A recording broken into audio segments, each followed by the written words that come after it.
Rapid Response Team, RRT.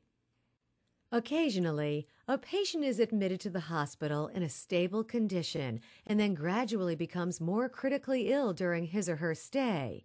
When that happens, a cardiac or respiratory arrest may come on unexpectedly and can be difficult to overcome. By having a rapid response team in place, patients can be monitored and proper precautions can be put in place to avoid a life-threatening cardiac or respiratory arrest. A rapid response team is meant to keep people safer when they're on the wards.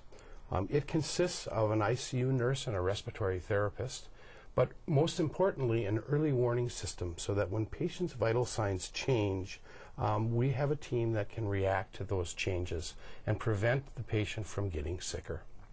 By having rapid response, we're basically bringing the ICU to the patients on the floor. The real value for the patient is to provide the right level of care at the right time in a timely fashion, and the right care for everyone, no matter what area of the hospital they're in. Following best practice guidelines. Why rapid response teams are so important. Well, studies show that there's clearly evidence that changes in patients do not happen quickly. They happen over a period of time. Selecting this team of the ICU nurse and the respiratory therapist, coming together with the staff nurse, we often can prevent a patient from being transferred to the ICU, which causes a lot of anxiety for patients and families, but also increases cost and length of stay. Specifically, I can tell you, myself as a rapid response nurse had a night where I had 9 rapid response calls from nurses on the floor. That was an extra busy night for us.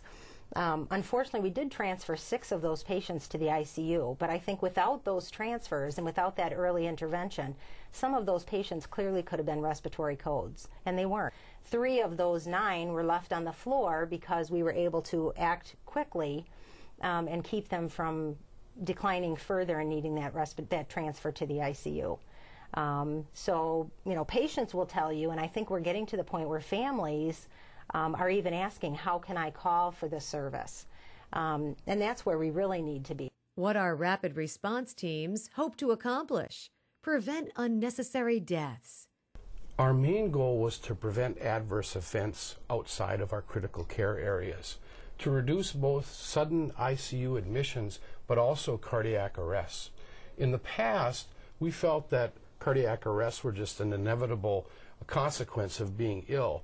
But what we've learned in the last 10 years is that up to 60 to 70% of patients have changes in their vital signs for between 8 and 24 hours prior to an event.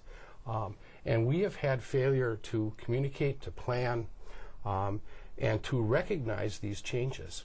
So the rapid response team really is put in place so that we recognize these changes sooner and prevent adverse outcomes and keep patients safer. And something that we really didn't expect when we put this rapid response team together was that the team approach really empowers the staff. They feel that they have another resource to help them out when maybe they just don't know what's the matter, but they have a sense that there is something going on. So you bring this group of people that are either critically care trained or respiratory therapy trained at the bedside with the nurse who knows the patient firsthand, and together as a team we can do what we can to keep the patient at their current level of care. The right level of care at the right time. We had a real difficult time showing any changes for many months because we couldn't sustain the numbers, and basically that was because people weren't calling to alert us. The warning system portion really wasn't working effectively. But recently, in the last year, we have increased our calls to an average of around greater than 40 per month, and actually had a period of 4 months this year where we had no cardiac arrests outside the ICU. And since we've been collecting data, that's never happened. I think one of the key successes was to get people to work together as a team. One of our great challenges was that people tended to work in their own silos, and it was hard for them to form these new relationships. People on the floor were autonomous, people in the ICU were autonomous, so we had to get those people to work together so that the early warning system could be effective.